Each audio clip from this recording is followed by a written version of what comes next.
naman sa pagpunta sa imbitasyon ko. Ay, oo naman. Well, di rin naman ako gano'n ka-busy lately. So, sakto rin tong sked natin ng coffee-coffee. Tapos kala ko networking tong anyways, may business proposal ka, sabi mo. Ano yun? Yes, but bago yan, let me just introduce myself. Okay, sige. I'm a very wealthy business person. Actually, I made my first million when I was 21. I have properties in New York, Hawaii, Europe, at syempre tsaka dito.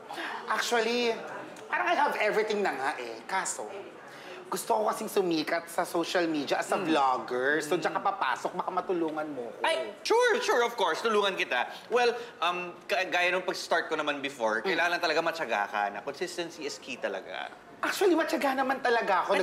Oo, nanonood ako ng mga vlogs para matuto. Nanonood ako ng mga vlogs mo. Ay, talaga ba? Yes! Oh my God, I'm flattered. Gusto ko yan. Kaso, speaking of your vlog, napansin ko, di ka na nagko-content. Sayang, aliw na aliw pa naman ako. Kasi, to be honest, ano talaga parang nasira yung camera ko. Ay, sayang. But anyways, okay, meron sige. kasi akong request kasi talaga sa'yo. Ay, okay, sige, go. Shoot. Kasi nakita ko sa mga vlogs mo before, nakasama mo si Mr. Pepito Manaloto. Yung rich guy na nanalo sa loto. So parang naisip ko, maganda sana kung kasama ko siya sa content ko sa vlog. Kasi feeling ko makakatulong siya sa akin eh. Very popular. Sige, okay, pakilala kita. Pero feeling ko mas okay kung samahan na lang kita tapos ikaw na yung pamungusap. Kasi TBH, nahihiya din ako. Ako, just introduce me. Ako nang bahala. Perfect! Okay. Sige, set natin. Kailan mo gusto? Actually, ngayon na, kung pwede. Sige, ngayon na? Oo, para makilala ko na agad. Pero bago tayo pumunta, agad talaga? May alam ka ba kung saan nakakabili ng magandang camera? Ay, bakit? Kailangan mo ng camera? No, para sa'yo, sabi mo kanina nasira yung camera mo, bibilang kita ng bago.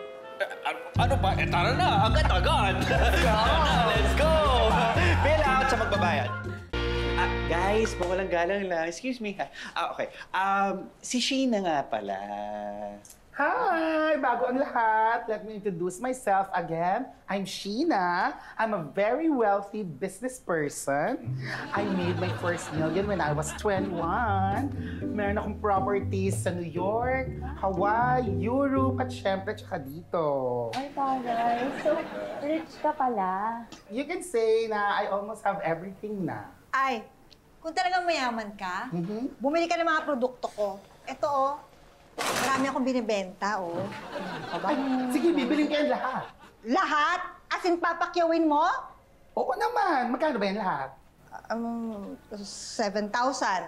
Huh? 7,000? Mura na yun. No, I mean is, hindi ba pwedeng 10,000? Ay? Yes. 10? Itong wallet original din sa'yo na.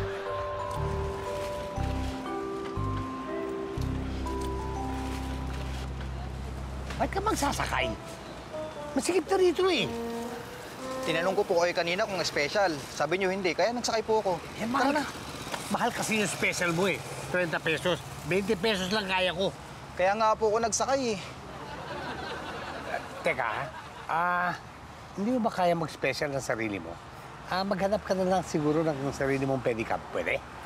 Kaya naman, kaso wala namang ibang pedicab eh. Kung gusto mo, bumaba ka na lang. Ako na lang babayad sa kanya ng special.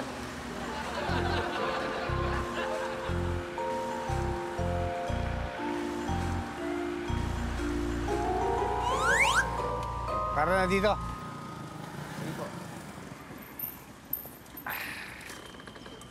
Okay. Ayan.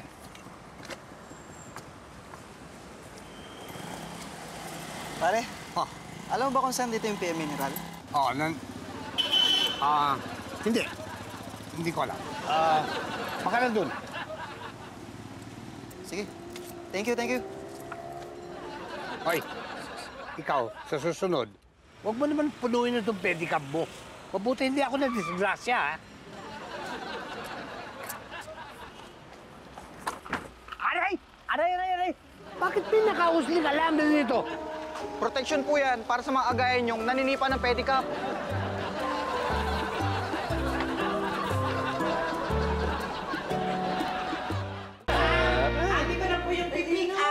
Good morning, Mrs. Manaloto. Hi. Sheena. Oh, magkakilala kayo? Yes po. But first, let me introduce myself. I'm Sheena. I'm She's a very wealthy... wealthy person. She made his first million when he was 21. He has properties in Hawaii, in New York, in Europe, and syempre dito. At sobrang yaman-yaman na, tita. Uy, alam mo na ha. Ito ba naman, paulit-ulit mo sabihin? Ay, ikaw ang nag-order ng mga to? Yes po. Naikwento ka na nga sa akin ni Pitoy. Mukhang may party ang dami nito. Hindi, wala po. Nag-birthday lang yung driver ko. So, gusto ko lang po siyang bigyan ng ganyan on top of the 100,000 pesos na gift ko. Ay, wow, masarap naman maging driver mo. Talaga? Ang galante mo naman. Ay, naku, tita, sobra. Ito nga, itong bagong camera na pinapakita ko sa inyo. Siya bumili nito sa akin. Oo, sobra. Kaya nga sabi ko sa kanya, whatever he needs, whatever he wants, just tell me, I'll give it to you. Anytime, anyone, anyhow! Halika man